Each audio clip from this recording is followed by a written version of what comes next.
Hello, welcome to everyone who has tuned in.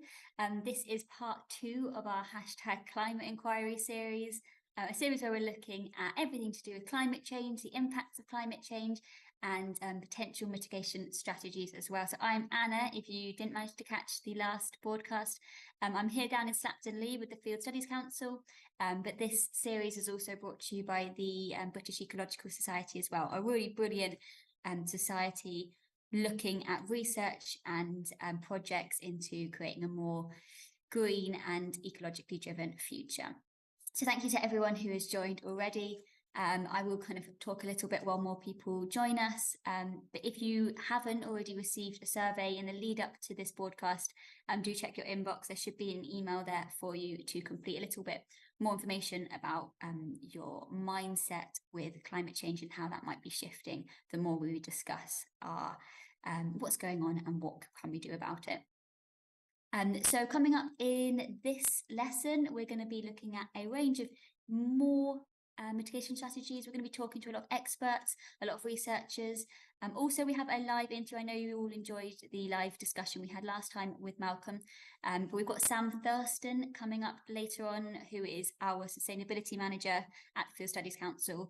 So just in advance of that conversation, if you do have any questions or ideas you'd like to pose to Sam, please do put them in the chat below, and we'll make sure we get them to him when we have a little conversation, about 25 minutes to 35 minutes time. So like I said, in this session, we're going to be looking at the signs of spring as well, the signs of spring that you recorded when we did our citizen science project. Have a little look at that and then talk about why that's important as well. So just to recap what we were talking about last week and to introduce you to some of the habitats that we're experiencing, or the changes to the habitats we're experiencing down here in Slapton. We have spoken a lot about coastal studies and coastal investigations, the impacts of climate change on the coasts last time, but obviously that's not the whole story. And I know that a lot of people have heard it in the news already. We've got a lot of conversations at the moment surrounding freshwater habitats and the impact of pollution and human activity and land use on our waterways and our rivers and streams. So down here in Slapton Ley itself is the largest natural body of freshwater in the southwest of England. We're very fortunate in that, but it does mean that when it comes to ecological studies on the impacts of land use on our waterways, we are really hot on that as well. So we're very fortunate that we've got some brilliant researchers down here, namely Tim Burt, who is the former President of Trustees at the Field Studies Council, and Alice, earlier in the week, Alice was talking to him about the impact of our land use on the waterways. So over to you, Alice.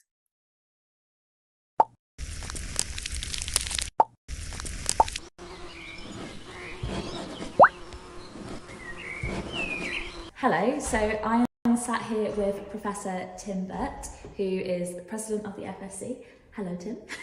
Good morning. You've been studying the Ley for now 5 decades at this point. Yep. What do you think is the biggest change that you've seen in that time? Well, I think in one sense, the reversal in the nitrate concentrations, and that they've begun to come down, having sort of risen very steadily through the 80s and 90s. So that's perhaps the biggest change. And I'm sort of perceptually, because I'm not the person to have the date, I think there is more of a problem of summer algal blooms than there used to be, although there always was an issue with that. But I think that may have, that may have got worse. So while we're seeing some improvements in water quality, we're not seeing improvements in other aspects. So obviously the Ley is fed by multiple streams. What would be the effect of, say, one of those streams becoming polluted? Well, I'm a bit worried about Blackawton sewage works at the moment, because you may know there's a lot of interest nationally on sewage spills, particularly those that happen in dry weather rather than when there's been rainfall. And I know for some data I saw just last week that Blackawton is not doing very well, a lot of overflows. And that's worrying, because that could be bringing pollution into the Ley more than we need. So I think we're always vulnerable to pollution in any of the influent streams, and that's always a risk. How important is it to have such a long-standing record at Slapton Ley? Oh, I think long records are really important for quite a number of reasons. We've got the water quality data, which tend to go from 1970, and they, long data sets allow you to, test hypotheses. They often spark new questions because things crop up in the data that are new and different. And sometimes there are rare events. I mean, something like the 1976 drought, is a rare event within a long record. So long records are really important for, for monitoring what's going on and raising new questions. We have weather data here from 1960. So we've got 60 years of climate data to go alongside all the hydrology and water quality data. And I was looking yesterday, and if you just put a linear regression through the 60 years of data, Slapton's warmer by more than 1 degree centigrade than it was in 1960s. Now 1 degree C doesn't sound very much within a sort of rather noisy record of seasons and different sorts of years, but 1 degree centigrade is a lot. 62 years is already at 1.2. So it's important to have the long record, and it's important to worry about things that long records tell us. And just to finish off on that theme, 2022 was the second warmest year on record at Slapton, and most of the warmest years are this century. So we're in a period of climate change, and that has implications for all sorts of things. So in your opinion, what's the most tangible link between climate change and pollution levels? Unless you've got something that can link the two of them. Well, I think no doubt the nitrogen cycle is operating a little more briskly in a warmer world. The other thing is that Slapton has got a bit wetter in the last 60 years, and that probably means more winter runoff in particular, and that means more nitrate probably coming through into the Ley, all other things being equal. But the fact that it's in a sense getting wetter but the nitrate levels are falling means that whatever's being done to limit nitrate pollution is having some benefit, so that's good. But yeah, we're dealing with a complex system where you've got to worry about the amount of water, the temperature, and other aspects. I was going to say, I wonder if it might be worth talking about obviously land use and how it's not necessarily the nitrates that are being used now, because obviously there's now limited use. It's the wetter it is, the more of those historic nitrates become an issue. Well, there's not much storage of nitrate in groundwater at Slapton. It's not as if we're on the chalk where there's deep groundwater, but there's still a bit of a legacy. And of course there's a legacy in soils. And just because the nitrate concentration or the nitrate fertiliser applications are coming down, you're still getting leaching from, quite rich soils. So it does take, these things will take time to settle down. Beyond prevention, what is kind of the most applicable thing that we can do now to limit freshwater pollution? Well, it depends how radical we want to be, I think. We could be very radical, and some people have suggested dredging the higher Ley and putting that sediment out to sea where it was going anyway, and so that the higher Ley comes back as a sort of buffer for the lower Ley. And if you think that's too much interference with nature, then you've got to think about other things. So it's probably, it's good that the nitrate application rates are coming down. We perhaps need more buffer zones in the catchment so that water has a chance to interact with sort of wet soils where the nitrate can be taken up before it gets into streams. So, maybe something like buffer zones would be a good idea. The big legacy that we've got is that in terms of phosphorus pollution, which may be driving in some respects the algal blooms, there's a lot of phosphate bound to sediment in the Ley, and so there's going to be quite a long period when that phosphate comes back into solution and keeps driving the pollution. That's not the only issue, because I think the reason we get these blue-green algae is because the whole eutrophication in the Ley means that the nitrate levels fall in summer, which sounds as if it's good, but that then encourages blue-green algae because they can fix the nitrogen themselves. So it's a complex system, even though it seems, we're just dealing with the Slapton catchments and one lake. It's still a pretty complicated system, even before you start worrying about, fish and plants and, eels and so on. And I start worrying about my dog with blue-green algae, of course. So you should, definitely. Very toxic. Yeah. Quite a few people don't understand actually how bad the algae is. I see dogs off the leads all the time. Yeah. Well, and it's why farmers can't graze their cattle on the Ley anymore, because it's just too dangerous, at least in summer. Probably all right in the winter, but certainly not in the height of summer. How can people get involved? So obviously you can volunteer and do water quality testing. How can people do that? Well, that's quite important, I think, because COVID caused a bit of a break in the stream water sampling, which is a shame, but there it is. I think we've still got a bit of Environment Agency data and some odds and ends of Slapton samples, but the fact that the water quality sampling is getting going again, and that's being driven by volunteers and citizen science, that's a really good thing, I think.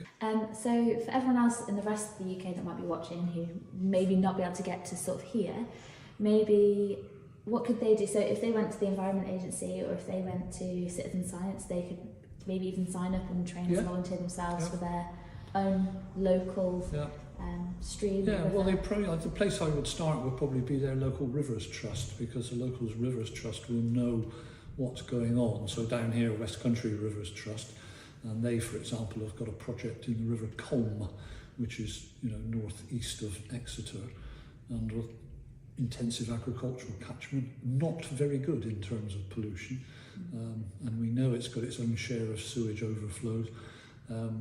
And I do my bit once a month there and sample the stream that runs past Tiverton Parkway railway station and send it off, the results when I've done it, and it adds to the database. So I think that anybody who thinks, I could, I'd like to make my share, start with your local Rivers Trust and see if they can point you to a project, and I bet they can. So thank you for that. I'm sure there's going to be lots of people watching this that would absolutely thoroughly enjoy to read your books, and hopefully we've got some people that might be interested in coming down to the Ley and doing some investigations, or even maybe in the rest of the country, looking into their local Rivers Trust. So thank you very much for that. You're very welcome. Thank you.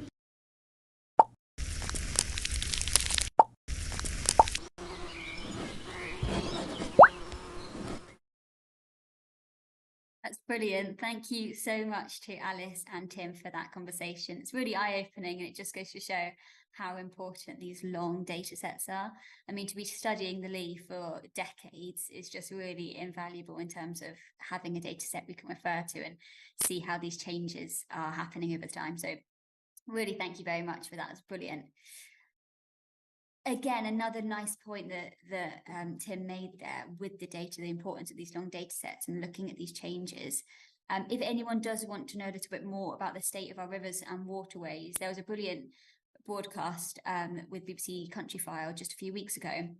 It's called Troubled Waters, and it goes into a little bit more detail about the River Wye, which is a SSSI, so a site of special scientific interest. Coincidentally, what we are also down in Slapton Ley, and they talk a little bit more about citizen science projects as well there. So the kinds of data collection not only researchers do, but the members of the public can do as well, and that's really important as a collective.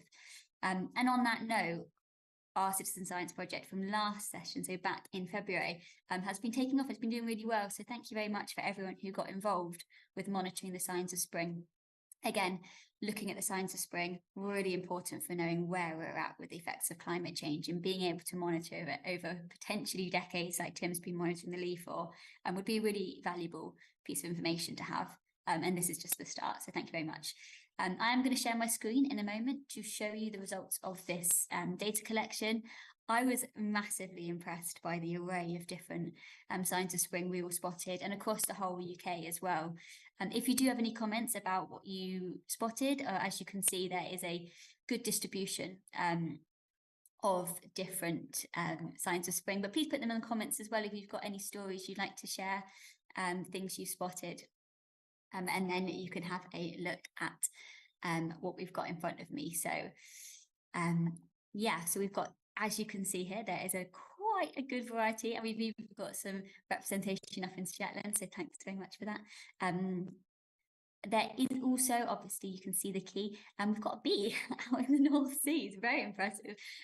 What I'm hoping to do now is use this data set to show you a little bit more about the time frame we've been working on. Okay, so obviously looking at the time that these signs of spring has popped up is really important. If I play this, you can see how going from February through to March, and then obviously to April now, we're starting to see all of this develop. We're even starting to see down in Cornwall someone mowing their lawn as early as early March.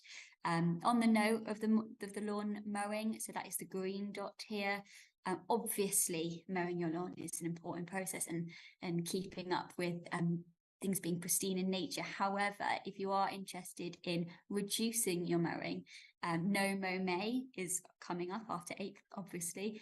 Would really encourage you to get involved in that. There's a lot of schemes promoting No Mow May. It's great for natural wildlife and flowers. I'm also going to add on a filter to this. So if we have a look at not all of them, but just some, this you can see is our bee population. And if we filter it a little bit more, there is loads you can look at.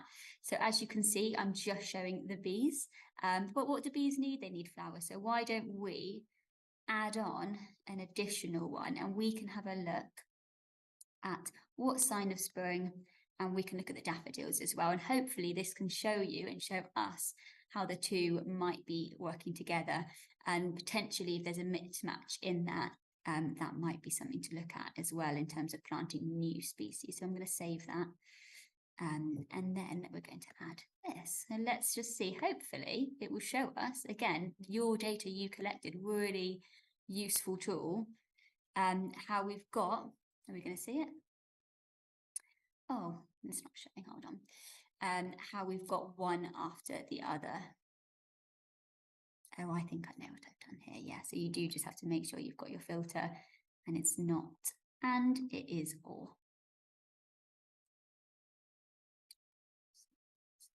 So we've got our bees. Again, this is completely freely available, and it's a really useful tool. You can have a play around and see what kind of data we've got. So we've got daffodils. There we go. There we go. So let's have a look at how that looks now. So obviously we've got the daffodils coming in first, very important, as early as February. And then following the daffodils, we've got the bees as well. It's a lovely tool to see how these things are coinciding and interacting with one another. I must zoom out a little bit because I'm forgetting that we've got one that appears in Shetland as well. I think he's last.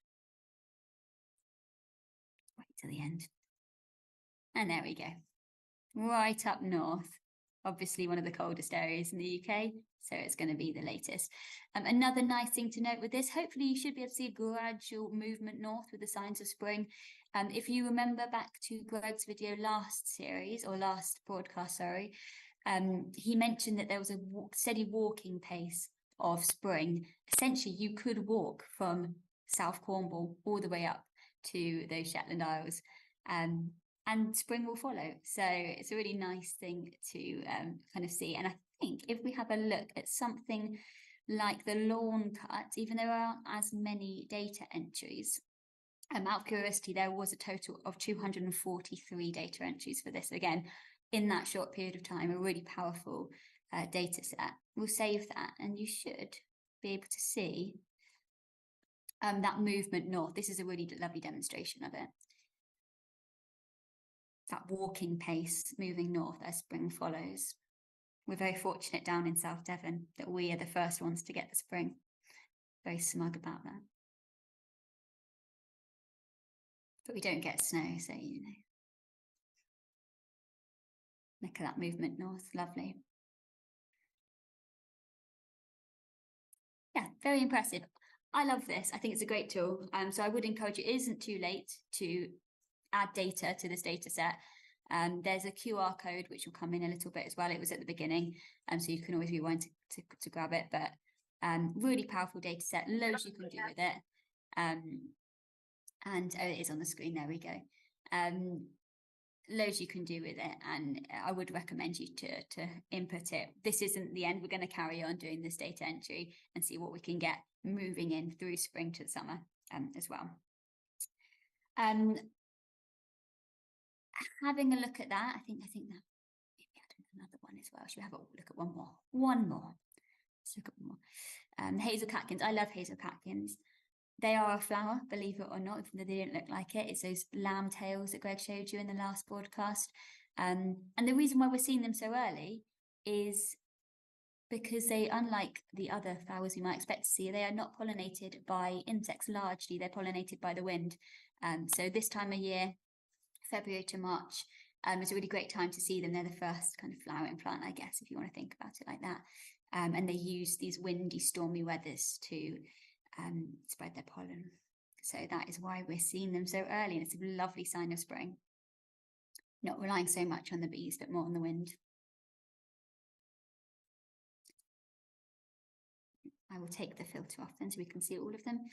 But again, yeah, over 200 entries, really impressive and really useful for our own use. So I'll remove that filter. There we go. Great. So see if you can spot your own entry on that. Really lovely distribution across the UK, and some down as well where we are down here. Great, so I'm going to stop sharing my screen for a little bit, and we're going to go kind of carry on with the rest of the discussion.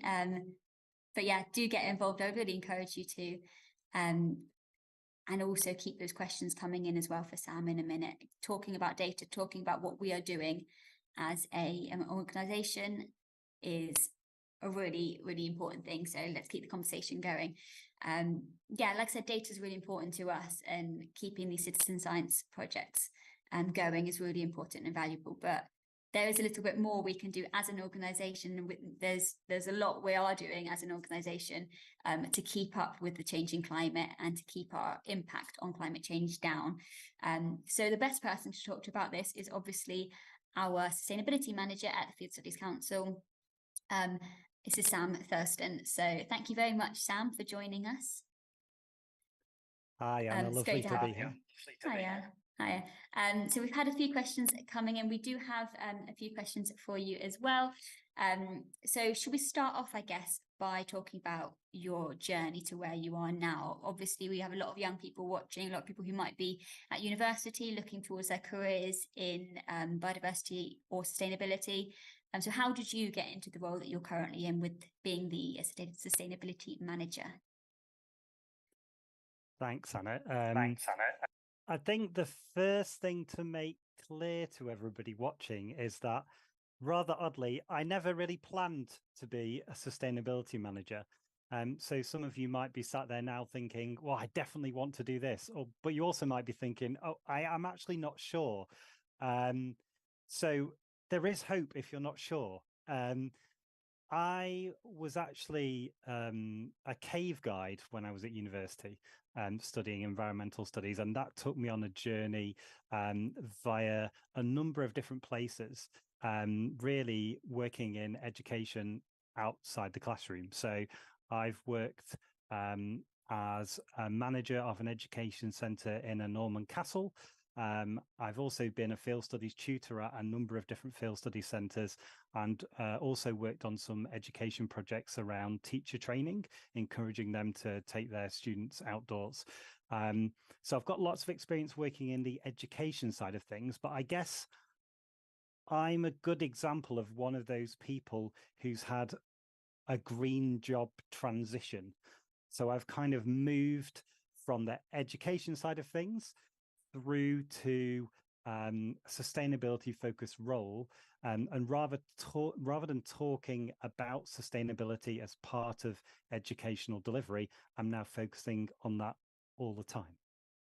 Yeah. Okay. Yeah. And I guess in a perfect world, all jobs would also have sustainability elements to them. So actually to come from outside of that world with teaching, with education, you're in a really good position to implement what we can do to make our impact a little bit greener. Brilliant. So on that note, what is the Field Studies Council doing to reduce their emissions or to reduce their impact on the climate? The short answer is lots of different things. It's not something that Field Studies Council have just started looking at. It's something we've been focusing on for a good while now. It was actually back in 2011 when we really started to put some energy and time into this. And at that time in 2011, 98% of the energy we consumed came from non-renewable sources. So one of the first big changes that we made back in 2011 was to look at that and think, well, what changes can we make to reduce our carbon emissions from the energy that we consume? So over the next kind of few years after that, we had various projects on the go. So, for example, we installed biomass heating at a number of our sites. We've installed some solar panels at a number of our sites, both of which are reducing our demand for energy by creating our own or creating our own heating. We've also moved to a renewable electricity provider, which has enabled us to reduce our emissions too. All these things have happened with lots of people putting lots of energy in. So it's really just as much about people as it is about anything else. I'm really happy to say that over that time, so when we started in 2011 through to 2019, just before the COVID pandemic, we'd managed to have a huge dent on our emissions, bringing them down 46% over that time. Now, since then, in 2019, our trustees and the charity as a whole declared a climate emergency, along with lots of other charities, governments and other organisations. And we've set ourselves the target of being carbon net zero by 2030. So what that looks like for us at the moment is we have three main plans and three main areas of action. So one of the areas is we have a carbon and nature recovery action plan, which is really focused on three main areas: food, energy, and transport. So we've got our carbon and nature recovery action plan. We've also looking at transport. So we've got a plan of how we're going to change the way we use vehicles, focused on carbon reduction. And part of that is also around how we move around our site. So how a member of staff might go from, let's say, London up to our head office near Shrewsbury. And the other thing we're doing is looking at sustainable procurement. And what that means is basically, where do we buy stuff from? Where do we get our stationery? Where do we get our paper for our printers and photocopiers? Where do we buy our food? And part of that is looking at, for example, do we use recycled paper? But part of it is also really interrogating the people that we buy things off and finding out what they do, and then choosing the best, the most sustainable suppliers to provide everything that we need. Yeah, brilliant. Yeah, I think definitely the Field Studies Council is quite a unique organisation in the fact that we are largely residential centres. So it is the whole package that we have to be looking at when it comes to sustainability. So obviously we have centres in some of the most beautiful locations in the UK, in my opinion, but that does mean that we're very remote. So things like transport you were talking about, again, very important that we get that right. And when it comes to feeding the students, making sure that they're well fed, but sustainably fed, there's a lot to think about. So we do appreciate you kind of championing that, I guess. And from a tutor perspective as well, talking to students, that's what they want. They want to come here and get the full experience and get the full eco experience. We have a compostable loo here in Slapton and the students love it. They just love the idea that that might be a part of the future and there is things that we can do, and they don't have too many complaints as well about that. So it does go to show that we offer these things to the next generation. They do take it up, and which is great. I mentioned us being quite remote.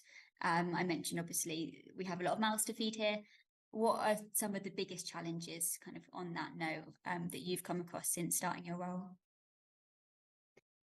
So I think to start with, Anna, I really agree with what you said about the locations that we're really privileged to work in as members of staff here. And some of the locations that our sites are in, Ireland in Scotland, Slapton where you are is wonderful, and lots of other places as well I haven't mentioned. They're brilliant, but they come with their challenges. So some of the sites that we have, for example, are ancient monuments, which you've guessed it, it means they're old, but it can often mean that they're drafty. It's difficult to have insulation in them, and they might be difficult to keep warm. So some of the challenges around our buildings can make transitioning to making them more sustainable a bit of a challenge. But I'm optimistic that we can overcome some of those challenges to make the buildings that we work in and that we love more sustainable. I think one of the other things you mentioned there as well is food. So overall, food represents around about 12% of our total carbon emissions as a charity. And so it's a challenge to balance feeding all our students, making sure everyone has delicious meals, but also making sure that they're cost effective and sustainable. So that's something I'm working on at the moment, but finding that balance is a little bit of a challenge. Another thing is that sustainability is really broad. It's not just about carbon emissions. And sometimes, to be honest, I get completely obsessed with carbon emissions, and you can sometimes forget about other things. So one challenge is trying to balance everything and making sure you're giving everything the focus it needs and it deserves to make everything more sustainable. And then finally, I'd say almost everybody across the charity and everybody who I've met who visits our wonderful centres have been really supportive with our messages, but everybody's also really busy. And so it's the balance for me of trying to really gather people and share my message and get everyone to work together to make the charity and wider more sustainable, while recognizing that everybody's really busy and got a million things to do. Yeah, no, it's a really good point. And obviously we teach environmental education, so we really should be, practicing what we preach as much as possible, in spite of the challenges, and whether that is just inspiring students as well to do the same at home. That's an incredible impact to have. So really, really important that we do get that across. And it's great to have someone doing the role, as I said. You mentioned that we again are doing everything we can, and we've got the solars and we've got the energy supplies. Any other big success stories you want to share in terms of, in spite of the challenges, the things that really motivate you to carry on? So from a selfish perspective, I think it's important employing people with a sustainability focus for any organization, I think, demonstrates a commitment both inside the organization and to everybody else that organization prioritizes sustainability. So I think one of the things that could be marked as a success is employing a sustainability manager, which obviously it is me, so I'm biased. I think the other thing, most recently, we've managed to make a cut in our carbon emissions last year. So we managed to cut them by almost 13% compared to 2019, which I think is a massive cut. And that's partly to do with some of the changes in our working patterns post-COVID pandemic, less miles traveled in some of our diesel vehicles and some more efficient vehicles that we've introduced as well. Another thing we've done is relaunched our fantastic network of sustainability coordinators. We have a member of staff for each centre who champions sustainability there, with guests and with staff at each of one of our fantastic centres. That's been brilliant. The other thing is we are just creating at the moment a plan for the next 10 years to map out all the different carbon reduction projects that we're going to put in place. So whether that's something like installing LED lights, which use less electricity, or removing one of our heating systems that might run on oil or gas at the moment and moving to a low carbon option. So that's something exciting. And then finally, we're developing habitat sustainability action plans for the wonderful places like Slapton Ley and others, which are going to improve the state of the habitats across all 450 hectares that we look after across the UK, which is really exciting. Brilliant. Yeah, great. I mean, yeah, it's across the board, so that's really fantastic. I think that's probably a good note to end on, really. Sorry we couldn't talk to you longer. I could listen to the ideas of the Food Security Council for ages, but thank you very much for joining us with that and sharing your thoughts. I think it's really good to remember as well that obviously we've got a lot of different organisations watching, particularly universities, educational companies as well, and using these kinds of tips and using these to apply them, I guess, to the educational environment is really important as well, regardless of what kind of industry you're in. So thank you very much for sharing that with us. So moving on slightly, talking about, again, Sam just mentioned, talking about the different habitats we've got here and how we can use our sustainability to not only think about our carbon input, but actually what can we do to reduce the carbon impact, or in this case, kind of help the habitats do that for us. We did have a conversation with Dr. Scott Davidson earlier in the week as well, down in Slapton Ley, and he is taking a focus. So he's a researcher at the University of Plymouth and taking a focus on looking at how our habitats and how we can focus on those habitats to reduce climate emissions through carbon sequestration. So over to you.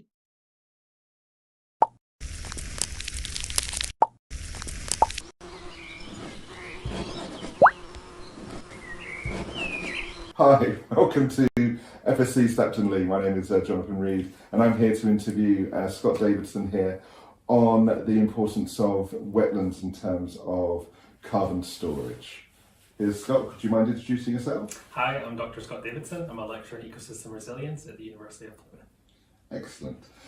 Scott's here with us today, and so we're just going to discuss the importance of wetlands across the world here. And would you mind starting off by telling us exactly what a wetland is?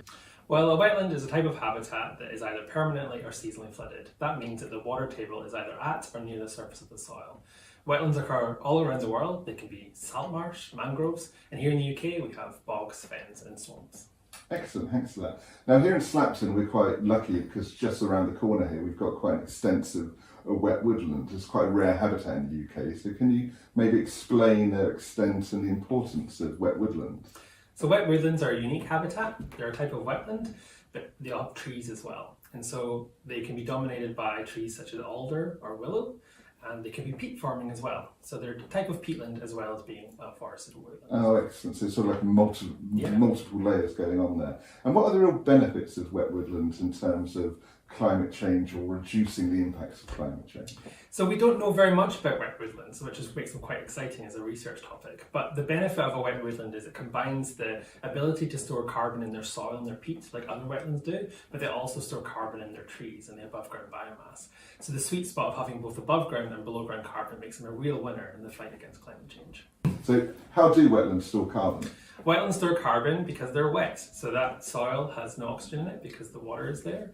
And so the organic matter, the leaf litter from the trees or the vegetation falls onto the soil and builds up over time. It doesn't decompose because decomposition is limited because there's no oxygen. And so it holds onto that carbon rather than releasing it to the atmosphere. Right, so these are really important stores of carbon then? We don't know yet. That's the interesting thing, is they're so understudied in the UK compared to other wetland types like blanket bogs that we don't know how much carbon is being stored in their soil or in their trees. But we kind of assume because they have the benefit of having both trees and carbon in their peat and soil, they will be a benefit for climate change in terms of how much carbon they store. All right, so this is your sort of field of expertise, of course. So why do you think it's not particularly well studied compared to other wetlands? Well, they're quite rare in the UK. We estimate there's only 50 to 70,000 hectares left across the whole UK. There should be much more of them, but they've been kind of removed through land clearing, agriculture over centuries.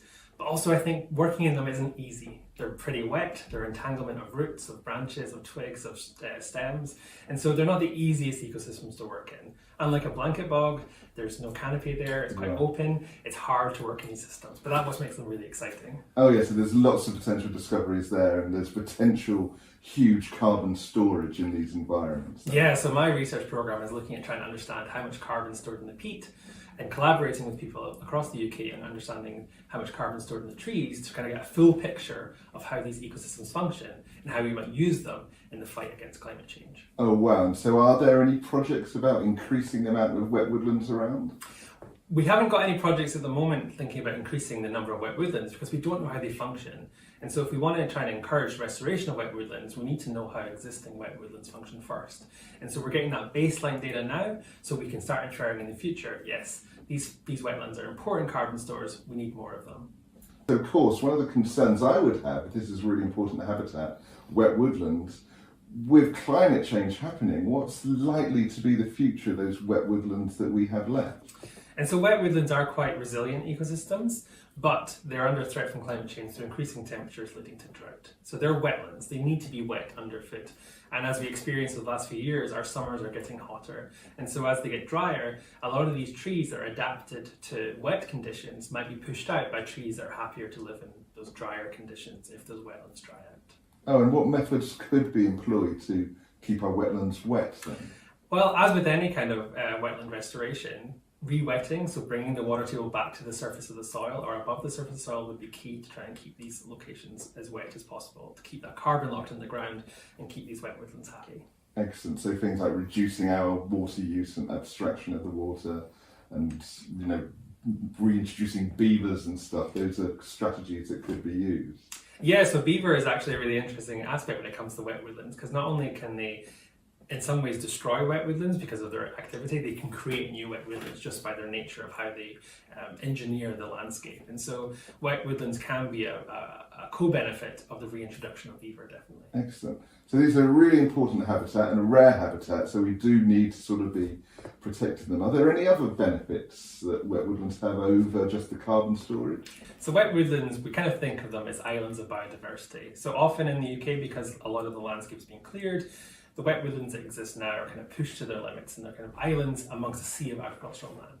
And so they have a lot of biodiversity, but that biodiversity is not connected to other parts of the landscape. But wet woodlands can be home to a wide variety of lichens, of fungi, of vertebrates, and birds as well. And so the willow tit, which is a really important species here in the UK, is declining rapidly, but they're at home in the wet woodlands. So we need to make sure that these ecosystems exist for the importance of all this biodiversity. Excellent. So these are then biodiversity hotspots, the carbon storage. Is there anything that our viewers could do to help in terms of research or protecting wetlands that you're aware of? Unfortunately, wet woodlands lie in this kind of spot between the UK caring about nature, but the UK caring about things being neat and tidy. And a wet woodland is not neat and tidy. They're often scrubby, they're wet, they're boggy. And so when it comes to clearing landscapes, often they're the first places to go. So one of the ways in which we can ensure the kind of conservation of wet woodlands in the future is making sure that if you have a scrubby area on your land, it's a bit wet underfoot, it's got willow, it's got alder. You might think of it as being kind of having no value to you, but it has value to the ecosystem itself. And so making sure that you don't clear those areas that you might think of as being the first to be cleared because you don't see that kind of value from them from a personal point of view. Right. So this is a sort of balance between economy and environment. And of course, I suppose the economy always seems to work or win in terms of what's seen as low value land is the first stuff to be felled.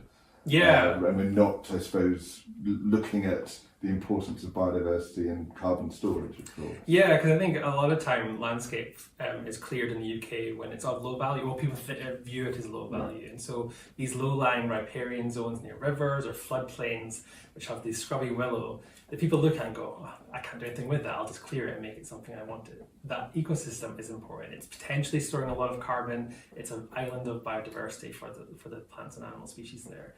And so we just have to switch our viewpoint. Yeah. Well, that's absolutely fascinating. Is there anywhere that we can sort of see or get a better idea or understanding of the research that you and others are doing in this field? Yeah, so I co-founded the Wet Woodland Research Network. It's led by Dr. Alice Milner at Royal Holloway University in collaboration with Professor Andy Baird at the University of Leeds and Dr. Emily Lyons at the University of Cambridge. And we put together this network to try and sell the importance of these ecosystems to the general public, to other academics, and to stakeholders as well. Alongside that, I have a project here at Slapton Ley where we're trying to understand the carbon dynamics of the willow carr, which is a type of wet woodland here on site. And so we're measuring carbon fluxes, the water table dynamics, and we're looking at biodiversity here to try and get a full picture and understanding of how these ecosystems work. Because if we get a better understanding of how they work, we're in a better place to kind of advocate for them across the wider country.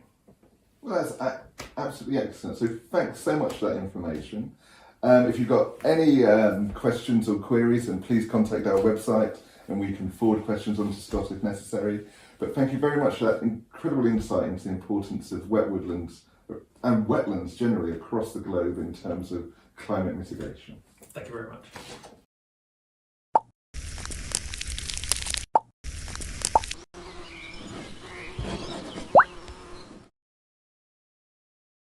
Thank you for that, John and Scott. Clearly, wet woodlands are a really important habitat to protect, and who knew that they'd be so important in the fight against climate change. So thanks very much for giving us an insight into that, and obviously for your research, Scott. It's absolutely brilliant. Again, wet woodlands, really brilliant habitat, not only for the carbon sequestration, but also bird watchers as well. We've got some beautiful birds down here in Slapton Ley in our wet woodland, birds like the willow warbler, loads of really interesting species that they are home to, as well as their role in the climate change mitigation as well. So as Scott said in that, we have wet woodlands down here. Yeah, we also have loads of other wetland habitats across the UK, including peatlands and mangroves, all of which are really important to protect in equal measures as well. So as a little, I guess, case study in that, we do have our Lake District site, really interesting, we'll have a look at in a minute. But a bit of context as well about this in terms of peatlands. Really interesting fact that I actually saw on Countryfile as well. There's more carbon stored in the peatlands of the UK than the UK, France and Germany all combined. So really, really important, again, for locking in that carbon and protecting us against climate change. So to explain a little bit more about our peatland habitats and our protection of them, Richard from the Field Studies Council and Tom from Cumbria Wildlife Trust were up in the Lake District to talk a little bit more about that.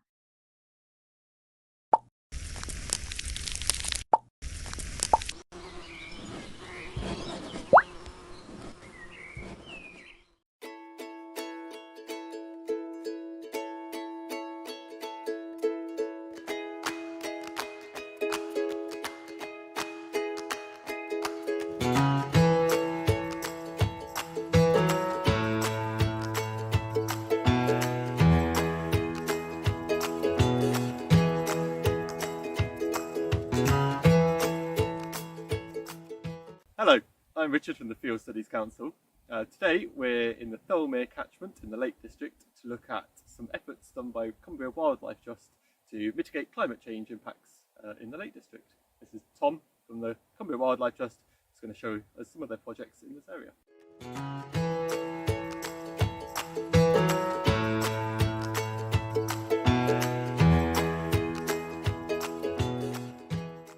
So Tom, what are the Cumbria Wildlife Trust doing up here? So what we're involved with is restoring the peat that is still in existence, still present on the fell tops in this catchment. We're working with the landowner, United Utilities, to deal with problems like this, really. So what we've got here is a really clear example of exposed peat. And as soon as the peat gets exposed, it starts drying out, and peat is absolutely chock full of carbon. And so as soon as it starts drying out, that starts getting released into the atmosphere, which is on a huge scale potentially for the country and the planet, especially compared to other sort of more obvious man-made causes. So our job is to try and stop that happening, and then over a longer period of time, try and get more peat being created. Excellent. Let's see what's happening.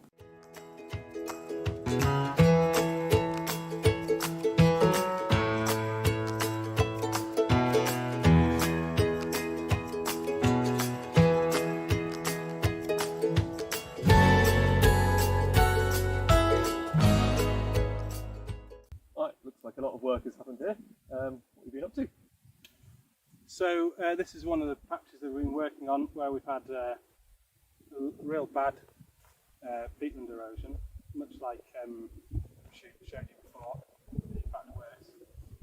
And what we've been doing is two sort of stages to peatland restoration. One is stopping it getting worse, and then creating the conditions where peat can actually form. So we've done a lot of covering up of that exposed peat with the turf, the big stuff that was growing around, which has been done on quite a large scale here.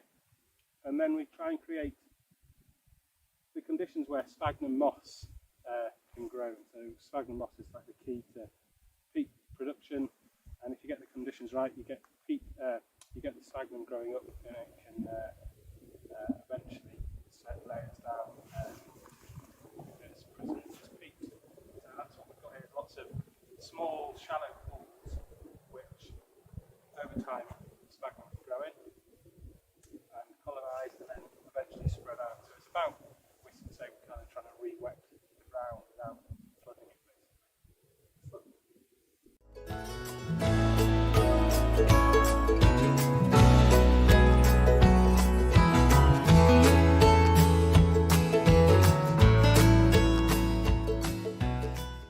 So there's clearly quite a lot of erosion here. What's the plan to fix this area? So yeah, a new amount of erosion in this patch, and the work that's already been done here has been to sort of reprofile the edges of the exposed peat, re-turf it like we saw on the other side,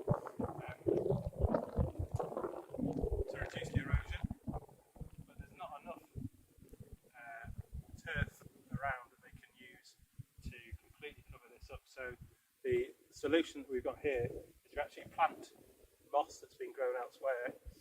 So these are called plug plants, and thousands of these will be put in this site and across this area. And then over time, these will obviously grow as the conditions hopefully more favourable now for the sphagnum to grow and recreate that bog ecosystem. And then later in spring, we'll come back and we'll add some other species that you would expect to find on a healthy bog, and that will increase the biodiversity as well. Site. Benefits there. What are these stones doing here? So in some sections where, again, there was not enough peat to create the dams that we've seen elsewhere, all that we can really do is attempt to slow down the water. So what we've got started here is a gully forming, which obviously the water can travel quite fast through. So the stone isn't to create a pool behind immediately, it's just to slow down the water and to stop some of that peat being washed further downstream.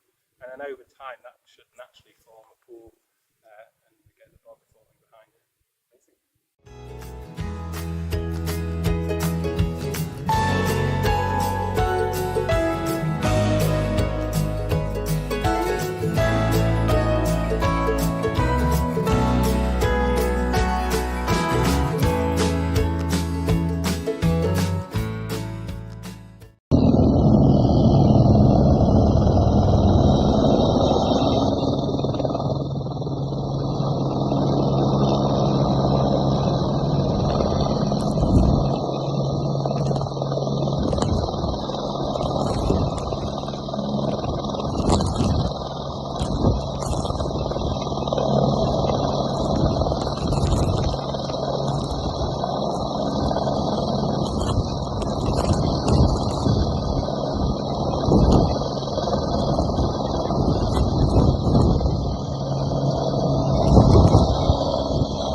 Thank you, Richard and Tom, for that. That's brilliant. Gosh, that helicopter, it's like a James Bond film, but peatland restoration is brilliant. Thank you very much for that. It's a really informative video. If you want to know a little bit more about Tom and his work, if you go onto our website, there is a little blog from him, a little bit more information about what they do as an organisation as well up there. So I would recommend you head on to that after this broadcast. But just to summarise, I guess, on what we've been talking about, what we've been learning about for the past hour or so. Again, thank you very much for joining us. And if you do want to add in any more comments in the YouTube comments, please do. But for me, I've really learned a lot about how these little things, these little actions can ultimately add up to a greener future when we're talking about climate change and the quite scary impacts of climate change. It is really important to know that there is stuff we can do. There are organisations we can engage with, research we can engage with. And even if it is just going out into your garden, logging what you see, allowing that to contribute towards a citizen science project, it all adds up. So from the Signs of Spring, which is still very much open if you want to get involved with that, all the way through to these decades of data, the organisation changes, so talking to Sam about how organisations, companies can implement small changes, over to Blencathra and the beautiful scenes there as well and what's being done to protect those. There's so much we can do, regardless of what your interests are, to help to prevent against the effects of climate change. So thanks very much for joining us with this. There should be a survey in your inbox if there isn't one already. There will be one kind of in the next day or so, a survey about how you found this broadcast series and your new, I guess, mindset on climate change and how that changes in the discussions we've been having. And please do fill that out. It does really mean a lot for us to get some feedback on I guess how this is being received, really. Again, hashtag climate inquiry in all the social media. If you would like to get involved and continue the discussion, please do. It's really important that we keep the discussion open and we keep those results coming in as well with the data. Really important. If you would like to rewatch any of the videos that we've played in this broadcast, including the longer videos, so discussions, for example, with Scott Davidson and Tim Burt, had to be cut down, unfortunately, quite a bit. So there's a lot more discussion on YouTube, which you can watch the full conversation on. So that's all in our hashtag climate inquiry playlist. So do have a look at that as well. And then you can leave comments on that video individually that we can then send over to whoever was being interviewed. So yeah, it means a lot. Thanks very much for joining us. I hope to see you again soon. In the meantime, keep engaging with hashtag climate inquiry and Waterways Council on all social media platforms, or send us an email as well if you'd like to get in touch. Thanks very much and see you next time.